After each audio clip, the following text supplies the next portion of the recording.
Good evening, good morning, and good night. Welcome to Inappropriate Radio. It's your host, Tasha. Let's get into this. So, hi guys. I hope all is well. No periodic table, no alien talk today. However, you already know the creator came through with a message. All right.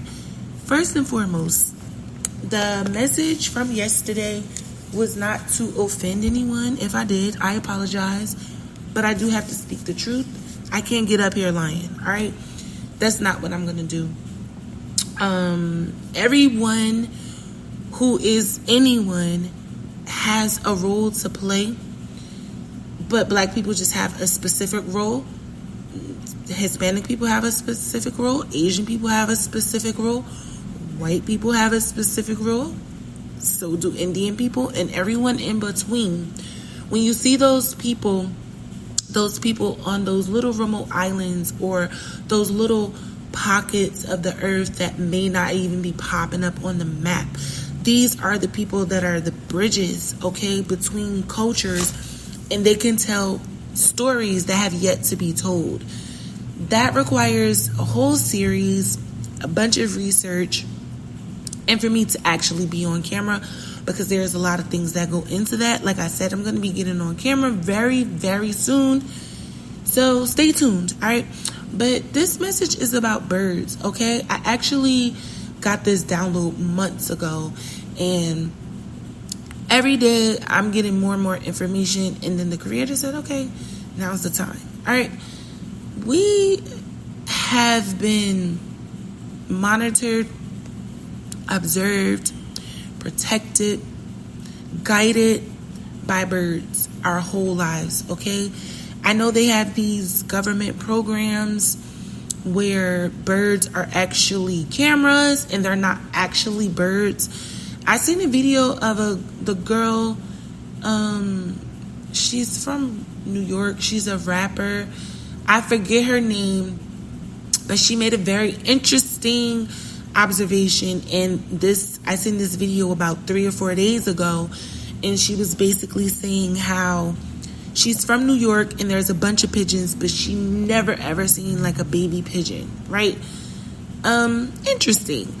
This kind of made me say, okay, go ahead, do the segment. But I know that people are kind of just wary of like the unknown and the unseen. I mean, we've talked about the trees, right?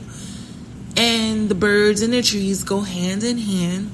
Obviously, birds live in trees. But then you have different species of birds that do different things. And this is not that type of segment, right? Like, I'm not going into science. We're kind of just trying to stay on the spiritual and the social, psychological side of it, if you will. Birds are messengers, okay? Birds can close and open portals. So let's just say you're walking down the street, a warlock is riding past you, and they can sense your aura and they throw a spell at you mid-air.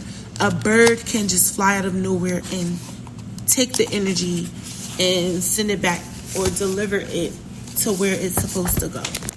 All right. That's just one example. I'm just giving an example of how they can be used. They can carry spirits to and fro. So just like we had the conversation about the alien ships picking up people, energies, frequencies, or dropping them off, it's the same concept, okay? You literally have the ability to get assistance from birds. Now, I intended to go into a different topic, right? I wanted to actually talk about something else, but the creator's like, no. This is what I want you to focus on. With so many people in the world, I mean, people even have pet birds. Of course, having animals, feeding them, taking care of them, is a way to accrue some extra points, get some extra blessings that you may not know have been hanging in the ballot, right? We need to understand that these are animals that can travel and pick up miles and miles and miles and miles of distance. Water animals can do it. Of course, there are some animals on the land, but some animals on the land are restricted, and then some animals in the water are restricted because of the quality of the water, and then obviously the land, they're restricted by the land, right? All of the land isn't connected. But birds now, they can travel great lengths in a short amount of time, making them great messengers. I know a lot of people have heard about how pigeons were used back in the day to carry messages. This is like before we got phones and computers. They would tape messages to the birds and have the birds go to whoever they want to receive the message. Really, really great way to find out how powerful they are and how they really can be used. But this segment is not even about that, okay? Similar, but not quite, all right? These animals are known for carrying out several things, okay? Yes, they can definitely possess energy or be possessed, right, by certain demonic entities and frequencies, but it's really, really hard for that to happen with the bird, mainly because, yes, you guessed it, they're flying so high. They're in another dimension. They are literally attached to dimensions and portals, and they can bring the portals down, bring the portals up. Yes, they can carry these frequencies, but by the time they are like flying up and down, they're breaking off those spirits. I mean, obviously, if they're carrying the entity or the spirit, that's a different thing, right? But all in all, if you see a bird who is, just flying around, maybe coming back to the same spots, maybe you don't realize how often you may see the same bird because they all look the same. So you really won't know if it's the same bird unless you give them something distinguishing, like a collar, or you paint their claws, or if they have distinguishing marks on them that are totally different from other animals, right? All of this is important, but mainly because we want to be able to make connections with them that may be necessary for our growth, okay? Your ability or inability to connect with birds is important to your spiritual growth. If you want to throw rice, throw bread, set up a nest near your window or like your porch that is not accessible to other animals like rats or cats or dogs or raccoons or possums or something like that. Even if you want to feed an owl, okay? It's a bird. I don't know where you live geographically. I don't know if we have birds here, like owls. I'm sorry, I don't know if we have owls in New Jersey. Not in Newark anyway. We might. Even like a bat, okay? You want to start connecting. If you find it hard to connect with a bird in particular, this may be a telltale sign that you're having problems connecting with your ancestors. They're having a problem connecting with you. There's a portal around you that needs to be closed, or you yourself need to open a portal, or you need to have some sort of building or connection session with the Creator.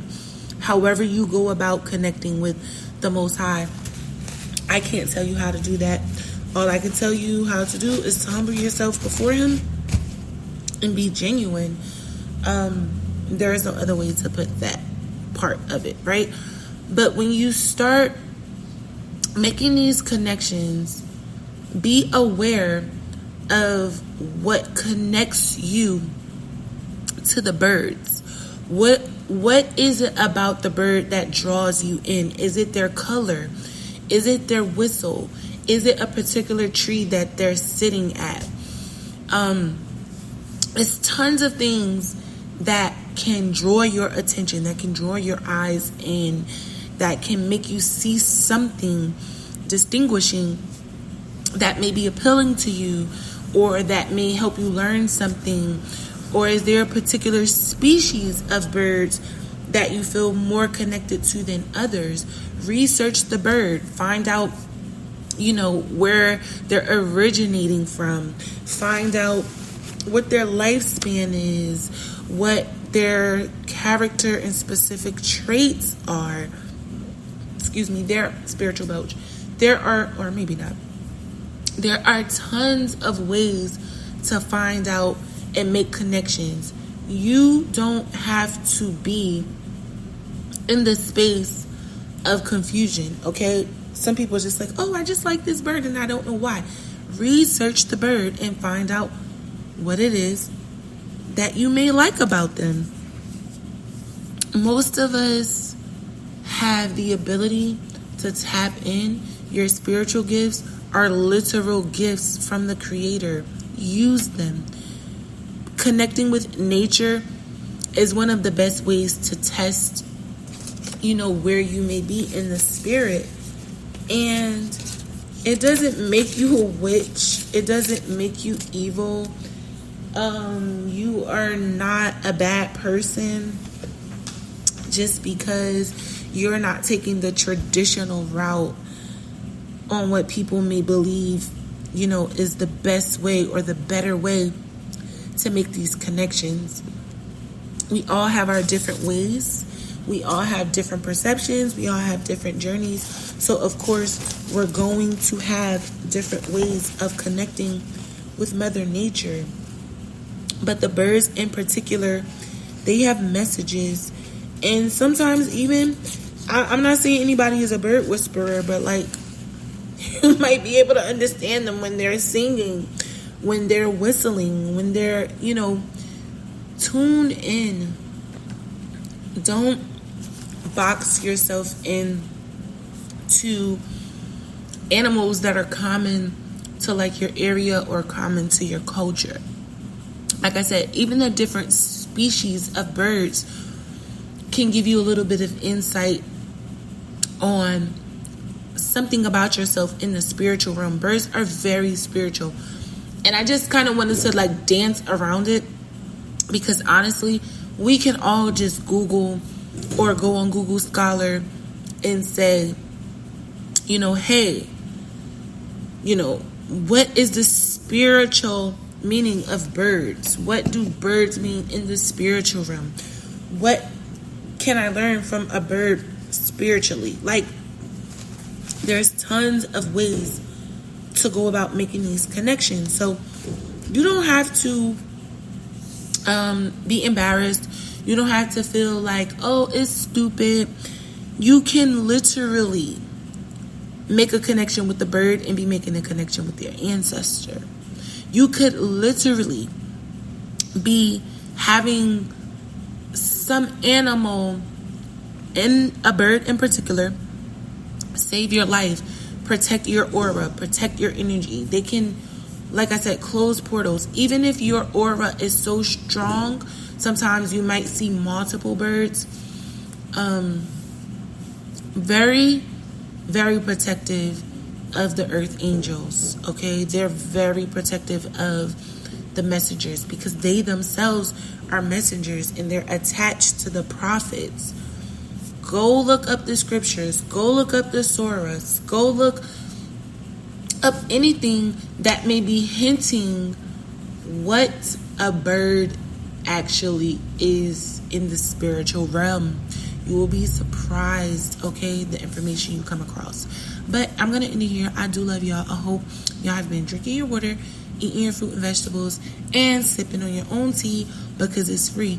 And yeah, love y'all. I'm out of here. Peace.